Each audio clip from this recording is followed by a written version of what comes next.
Just wanted to tell him about TC Weekly.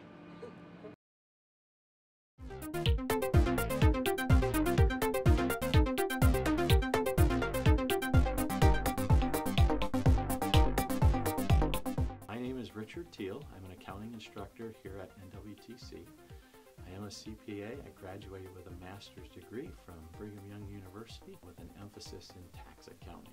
I have been teaching at NWTC for almost 13 years.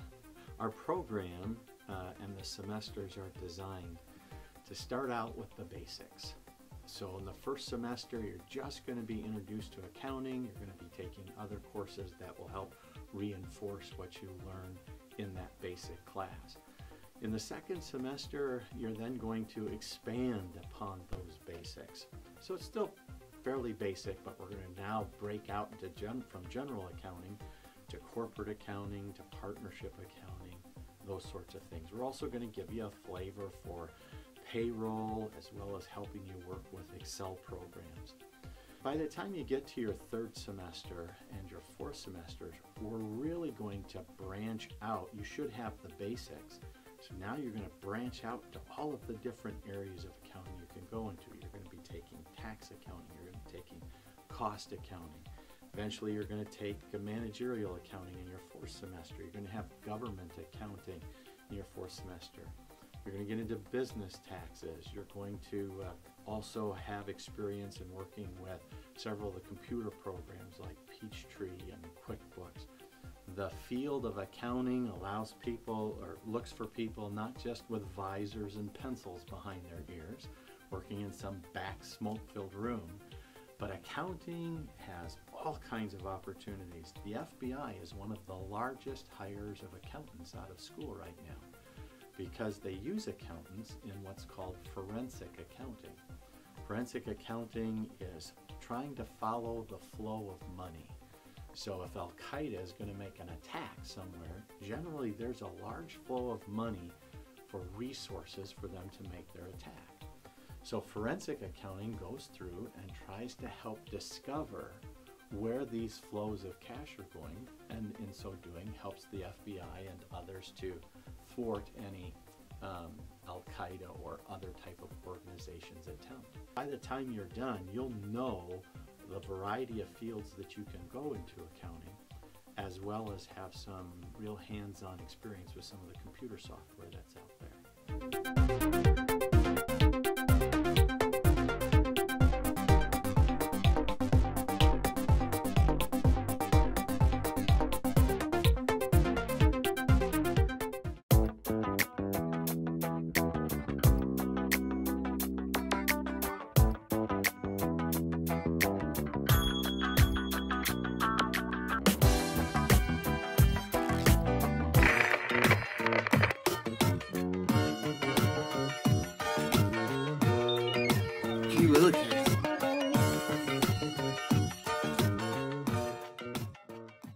Yeah, well, I mean, as you all know, the season now has replacement actors, if that's what you want to call them. I don't know, like,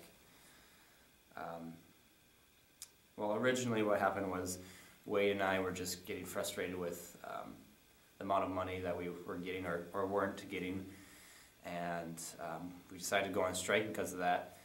And instead of, you know, giving us the wages that we needed, they decided to put these replacement actors in for us, and if you ask me, they're doing a horrible job. I mean, for one, they don't even look like us, and secondly, like, they can't act. Gee willikers. At all. Like, they're horrible. Unbelievable. I first found out, I just, you know, I came in, you know, I have a regular routine, fetch me late, cup of coffee. I just came in and, yeah, they're like, what are you doing here? I'm like, well, what do you mean? What do you mean? What do you mean? You know, that type of thing. And, they're like, you can't be here. And, I don't know. Yeah, on the second episode of the season, Brendan met my twin sister, Waydina. They really hit it off right away, you know. Waydina? Yeah, no, I have no comment. But if I did comment, it would be that there's nothing, I mean, our relationship was strictly professional. It was kind of a shock at first, you know, seeing them hold hands down the hall. It was kind of creepy, but you know, it seemed like it's really working out, and hopefully, you know, it lasts as well. Well, since I've had so much time, you know, because we're obviously not working on the season, just a lot of downtime, so I think it's important, you know, to stay active and stay fit. You know, I've been working out a lot, been doing a lot of recreational stuff. I do frisbee golf is a fun thing I like to do every now and then. Get out there on the courses, the local courses are a lot of fun. Yeah, I've been doing more recreational type of stuff, like, you know, frisbee golfing. Do that a lot, you know.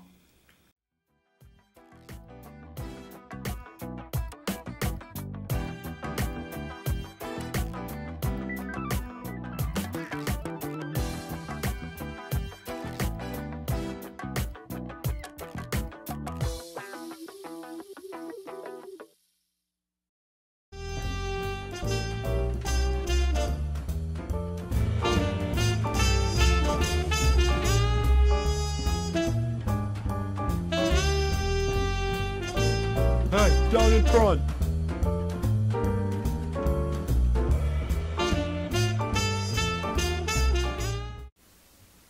Hi, I'm Paul T. Kane. And I'm Robert Gonu, and this is Down in Front.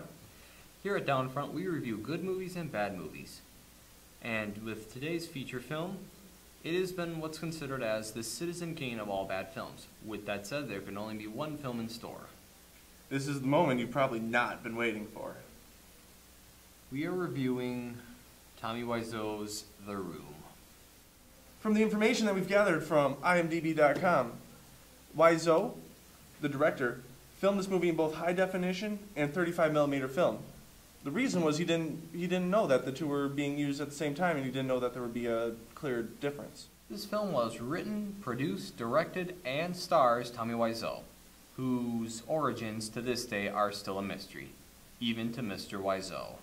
The film was shot on a budget of about $6 million, all of which was raised by the director. Our footage comes from YouTube, and with that said, oh hi doggy. Let's jump into the review. The film starts off showing us our hero of the story, Johnny, who has a good life as a banker and as a boyfriend. He's also getting married shortly to his girlfriend Lisa. But there's a problem. Lisa is cheating on him with his best friend Mark. Mark and Lisa start making up fake stories about Johnny. Johnny and Mark are best friends, and the affair between Mark and Lisa is kept secret from Johnny. Johnny deals with other things like taking care of Denny and other friends who are dealing with other issues. The issues are mostly relevant to their social and love life, which is all that happens in the same place, the room. Later, Johnny finds out that Lisa is actually cheating on him, and the friendship between Johnny and Mark erupts into fire. Because of this, Johnny's relationship with Mark and Lisa crumble. We don't have much to say about this film, so check it out if you have the chance. This film is loaded with memorable cheesy quotes, people falling down for no apparent reason, close football playing, which for some reason doesn't look like it's football, and a must-see if you're into bad acting 101. Cut! You are tearing me apart, Lisa!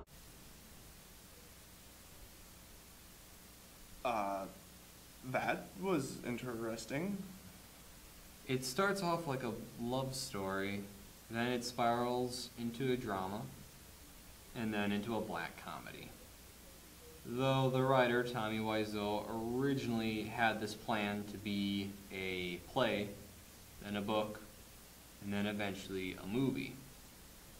So, Robert, what do you think we should give this one? The acting wasn't too good. The picture quality changes from scene to scene. I even fell over physically watching this movie. An F? You are tearing me apart! You are tearing me apart! Then again, it does have a bit of a cult following, so we should give it a bit of a better grade, just because, well, it does have a bit of an audience. Okay, we'll let it off with a solid C. This has been another episode of Down in Front. Tune in next week as we review movies to watch at Halloween here at Down in Front. I'm Robert Gagnon. And I'm Paul T. King. Thanks for watching.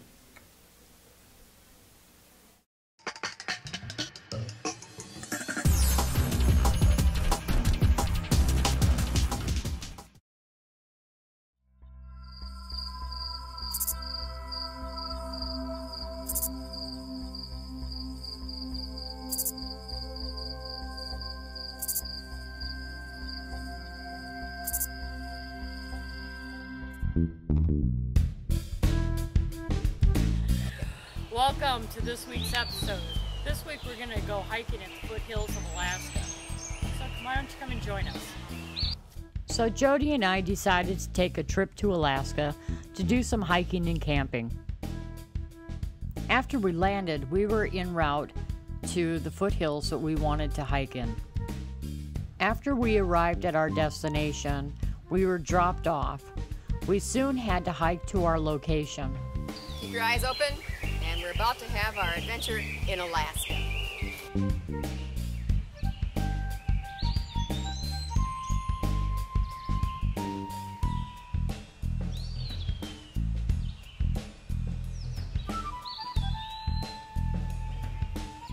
We had hiked for hours until we got to an area that we thought looked good.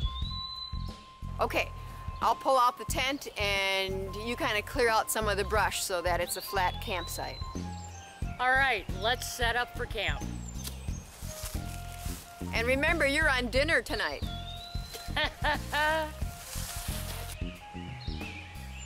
The day was closing to an end. We figured we'd better pitch tent and get ready for the night.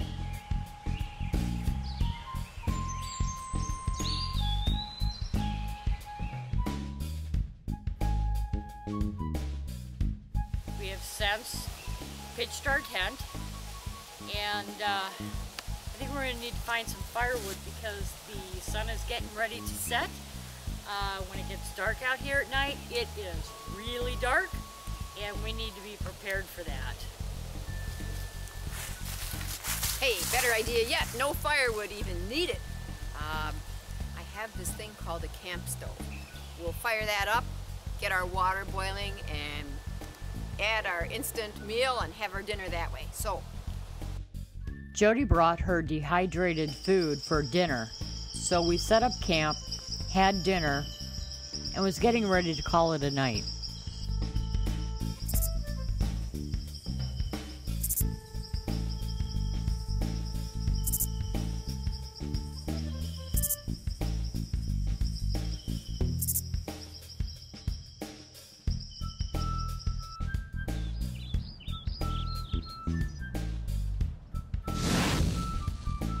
After hiking all day, it felt really nice to sit down by the little fire and warm up.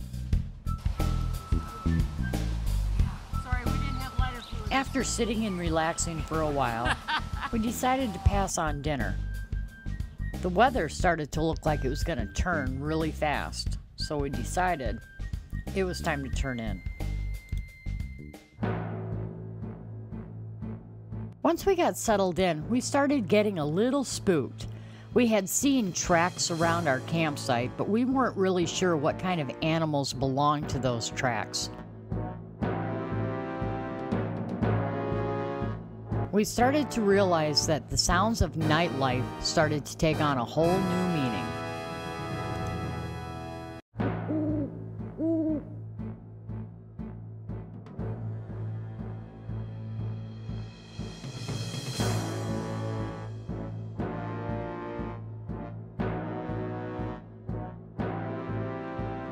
Not long after we set up, night came quickly, and the next thing you knew, so did a rainstorm, and the thunder and lightning started. We couldn't hardly tell what was going on outside the tent between the lightning and the sound of animals. We heard bears, and we heard howling and wolves. We got a little shaken. We were glad to see morning come and the rain gone. We knew we needed to clean up our campsite and get going. We had a long day ahead of us.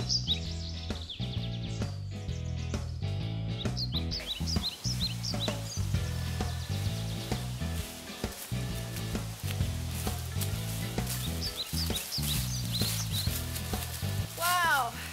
Another great journey. Nothing like that great fresh mountain air.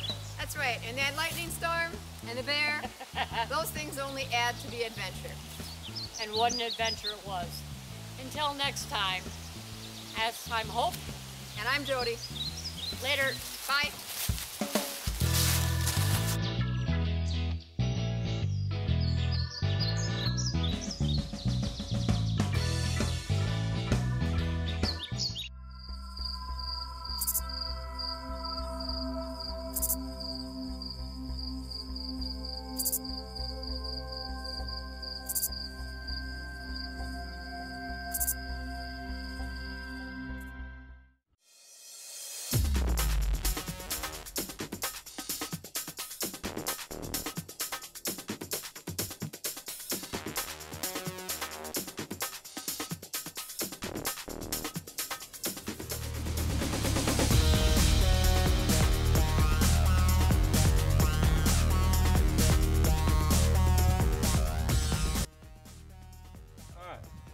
First 2 episodes, we showed you techniques how to survive in a zombie apocalypse.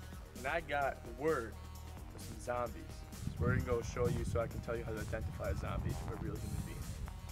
Alright, we're en route right now to the zombie location.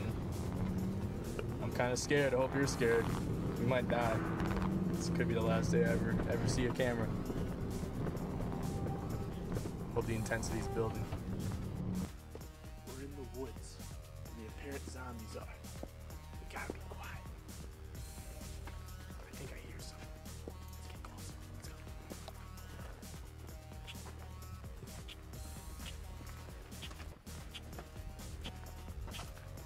I can't get too close because we don't have a weapon.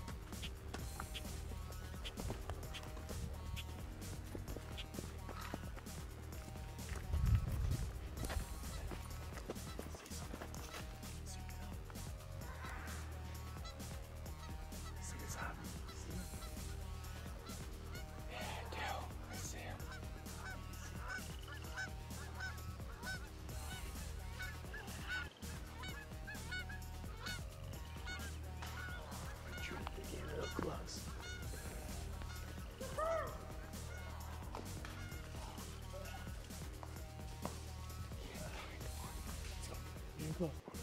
Alright. You see how they're weird and they walk all different? That's how you know it's a zombie. They don't walk like normal people. Zombies are very odd creatures. One's eating a stick. Another one's eating a stick. And one's drinking over a stream. They're very, very odd creatures. Don't want to mess with these guys.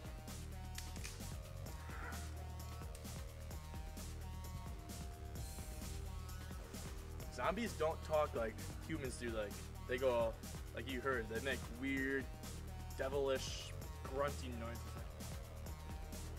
So, as you can see, to identify a zombie, you gotta listen for what they say, look for how they act, and just look for weird, abnormal activities, as you saw. So stay tuned for next week when we show you how to kill a zombie.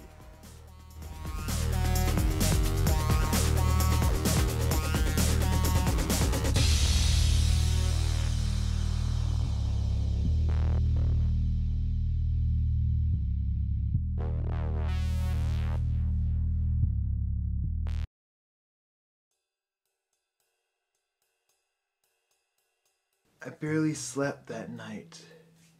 Images from the last month flooded my mind, overwhelming me with questions and regrets.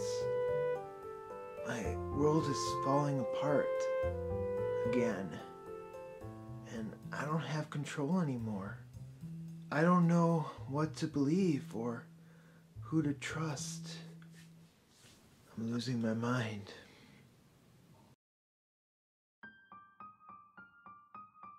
It was the note and Emma's question that haunted me the most. What is reality? In my business, it's so easy to blur the line between what is real and what is fiction. So much of this reality we bring to the television screen is exaggerated for ratings, manufactured to draw an audience. What is real? What is the show? Have I become the victim of the reality show machine that I myself had perpetuated? Have I stepped into a reality show, losing all sense of what is real in my life? Nightmares have reemerged, creeping into my waking life. This feels too familiar, something I experienced before.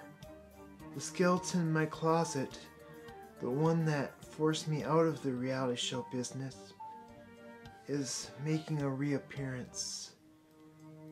I fear I have taken things too far again, all in the name of drama. My insistence on interesting and my distaste for boring, it ruined me before, and here it is again, haunting me in the form of Johnny Nasty, Chris Eastman, and this neighbor. I let my obsession destroy lives before, and the damage it did to my relationship with my brother is the hardest.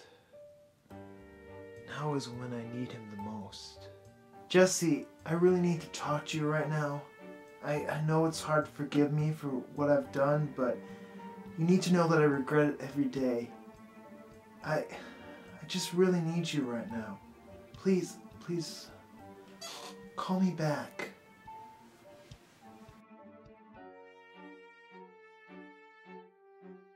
Where is Emma?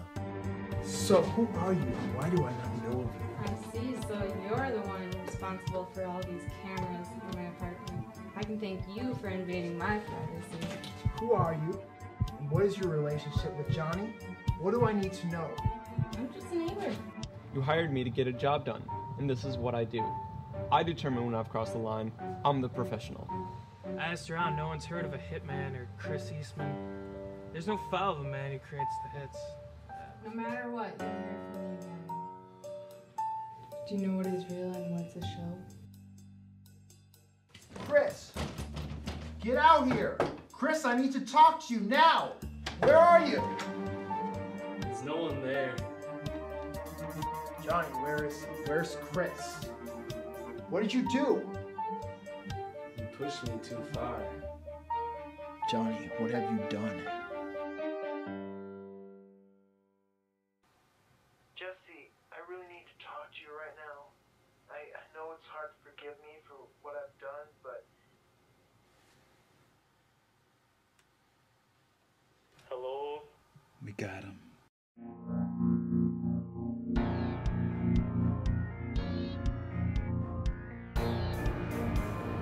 You shouldn't have pushed me in the hall. I won't be bothering you anymore.